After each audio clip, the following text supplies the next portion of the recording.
Thy mercy, my God, is the theme of Welcome, friends, to another broadcast of Morsels for Zion's Poor. Anyone who has studied the Scriptures and the history of Israel as a nation knows that there have been numerous kings which have occupied her throne. Yet there are only 3 truly significant kings which have sat upon her earthly throne during the time of her rise to power as a kingdom of flesh and blood before she became a kingdom divided. The first truly installed king was Saul, the son of Kish.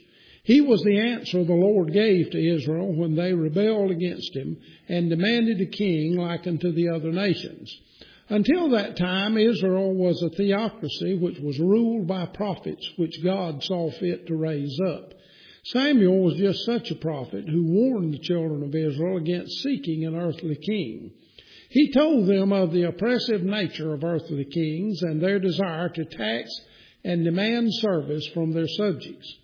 Yet in the Lord's purpose, he ordained the actions which precipitated the very rejection of his own rule over the house of Israel in order that he might demonstrate the utter futility of the rule of the flesh and the ultimate end of all of those who reject his prophet. We see every action which was undertaken by the prophet of God, as well as the people of Israel, to be that which was ordered by the Lord to fulfill his exact purpose. Oh, the depth of the riches, both of the wisdom and knowledge of God! How unsearchable are his judgments, and his ways past finding out. Saul was a fine specimen of a man who stood head and shoulders above his fellow Israelites. He was anointed by God to be the ruler over Israel, so that the Lord might illustrate man in his fleshly state as he has descended from Adam. The Lord made Adam exactly like he purposed. Nor did Adam walk in any fashion which was not according to that purpose. Nor was Saul anywise less than that one whom the Lord ordained to demonstrate the wickedness of that man who is of the earth. We are not surprised, therefore, to see Saul rejected from being king by the same God who appointed him as king. For Saul was a disobedient ruler in his own house, just as in like fashion was his ancestor Adam, driven from the garden in which the Lord had placed him. Though men will seek to place their guilt upon anyone but themselves, they can blame no one for their wicked ways, and are each one accountable unto him who makes vessels unto honor and unto dishonor as it hath pleased him. The kingdom of Saul came to an end as he was slain, even as it is appointed unto men once to die, ending the proud rule of Adam. Then with the demise of Saul, David came to reign in Jerusalem as king, destroying the stronghold of the Jebusites and uniting the children of Israel who had been scattered.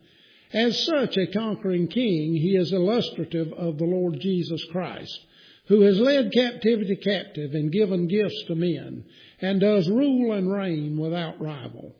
Though David's reign is in many ways illustrative of the reign of Christ, yet David, a man after God's own heart, was also even as Saul, a man of the flesh, and beset by his own sinful lusts and prone to disobedience. Yet David was not merely a man of the flesh, as was Saul, but his reign is illustrative of that man who is born again by the Spirit of God, who wars constantly with the sinful flesh in which he dwells by nature. David could not continue as king by reason of the same death which befell Saul. Yet while Saul died in despair as a man of the flesh, David died with the hope of God's promise before his eyes, as he was enabled to see Solomon, his beloved son, whose name literally means loved of Yahweh, installed as king.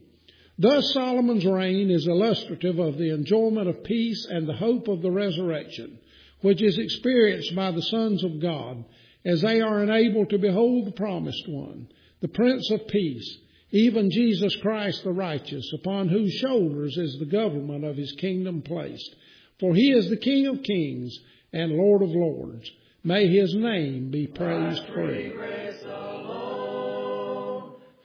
If you would like a free transcript of this broadcast, email us at forthepoor@windstream.net.